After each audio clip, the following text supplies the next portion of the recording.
Pada bagian ini akan dijelaskan mengenai budidaya sayur dengan sistem vertikultur sebagai upaya menjaga ketahanan pangan dan pemanfaatan lahan terbatas.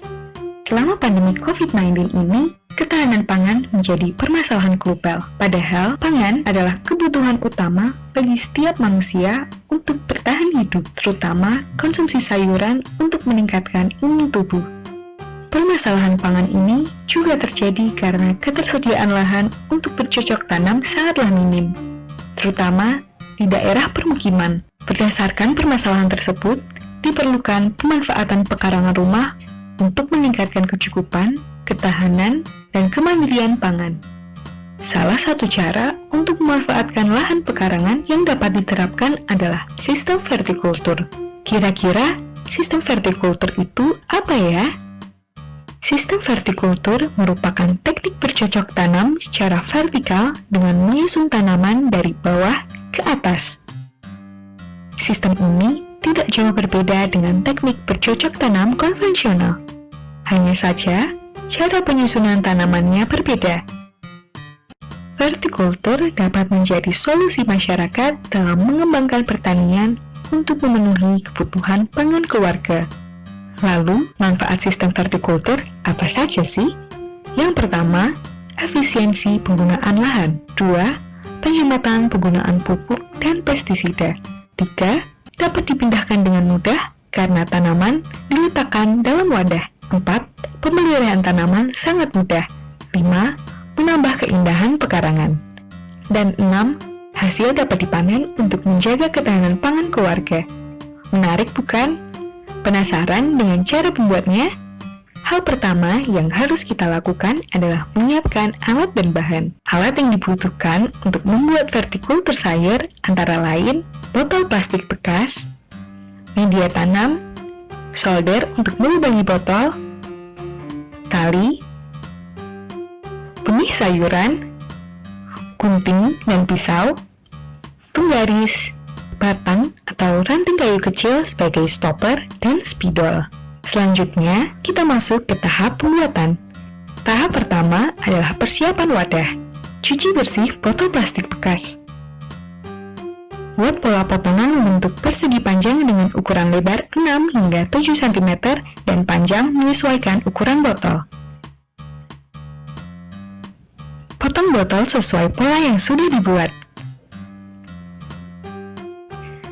Beri lubang di bagian yang berlawanan pada bagian yang sudah dipotong, tujuannya agar air tetap dapat mengalir. Kemudian, beri lubang untuk memasang tali. Tahap kedua adalah pemilihan benih tanaman. Pilihlah benih yang unggul agar kualitas panen terjamin. Perhatikan tanggal kadaluarsa benih. Jangan gunakan benih yang memiliki tanggal kadaluarsa sudah dekat. Sebelum digunakan, benih harus direndam dalam air. Kemudian terdapat bagian yang mengapung dan tenggelam. Pilih benih yang tenggelam dan buang yang mengapung. Kemudian, sisihkan benih yang akan digunakan. Tahap ketiga, pembuatan instalasi vertikultur.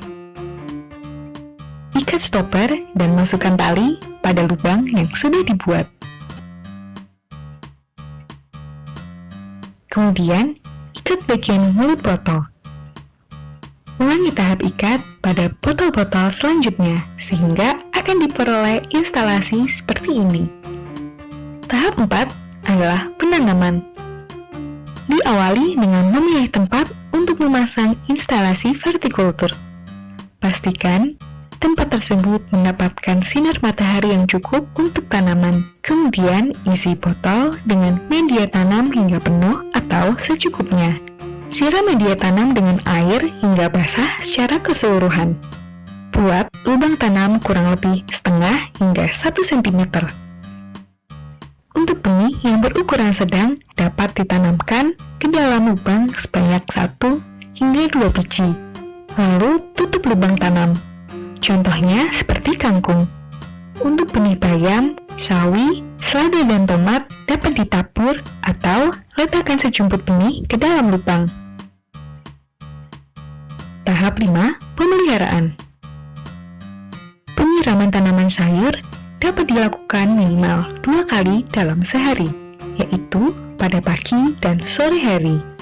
Pemupukan juga dapat dilakukan untuk menyediakan zat hara yang diperlukan untuk tanaman. Apabila ada tanaman lain yang tidak diinginkan, misalkan rumput, dapat dilakukan pengiangan atau pembersihan. Tahap 6. Pemanenan. Panen dapat dilakukan sesuai dengan jenis tanamannya. Tanaman sayur umumnya dapat dipanen setelah 21 hingga 25 hari. Jika dilihat dari tingginya, tanaman sayur dapat dipanen ketika tingginya mencapai 20 hingga 25 cm. Pemanenan sayur dapat dilakukan dengan pemotongan tidak habis, sehingga dapat dipanen berulang kali. Mudah bukan? Yuk, coba di rumah.